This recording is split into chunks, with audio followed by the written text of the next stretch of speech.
As budget debates continued on Tuesday, 14 members of parliament delivered their presentations at the fourth sitting of the 12th parliament.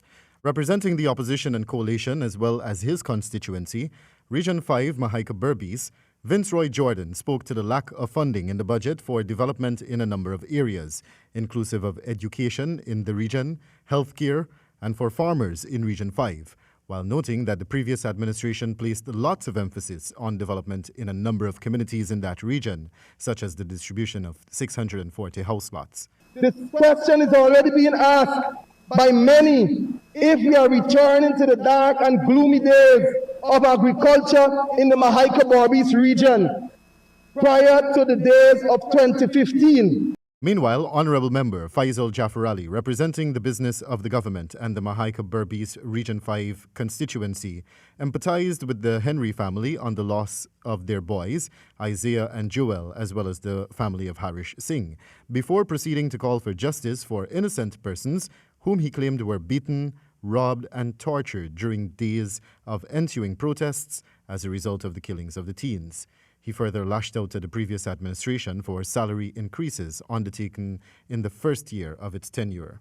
When the AP and UAFC took office, they bulldozed these farmers out of the land. And they spent $200 million to develop that farm. Mr. Speaker, this is the reality of the farm. This is the reality of the farm. Grass, bush.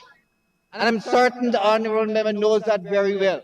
Lee Williams, speaking on behalf of government and representing Region 7, Kayuni Mazaruni, bashed the former coalition government, claiming that Indigenous people of the nation did not benefit from the David Granger 5B's initiative, and therefore the legacy should not be continued. He posited that he is in support of Budget 2020, while calling on members of the opposition to support it also, noting that not only them, but also their families and communities stand to benefit from Budget 2020. Mr. Speaker, our forest people in Guyana were told of many promises in 2015 and good life for all Guyanese, and so candy dreams, but with no delivery.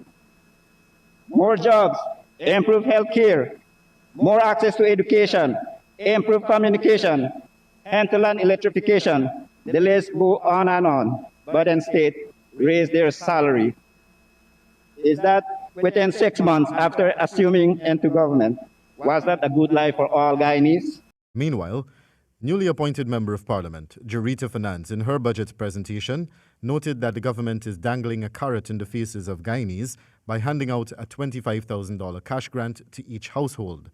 Deeming it a clear sign of disrespect to youths of the country, she highlighted that a mere $2.3 billion was allocated to the Ministry of Culture, Youth and Sport, even as young people account for more than half of the country's population. Imagine what $357,000 would have meant to the parents struggling to send their children to school.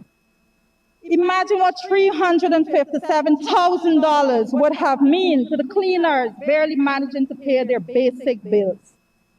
Imagine what $357,000 could do for the families who are struggling with the impact of COVID-19. Wendell Badri for the HGP Nightly News.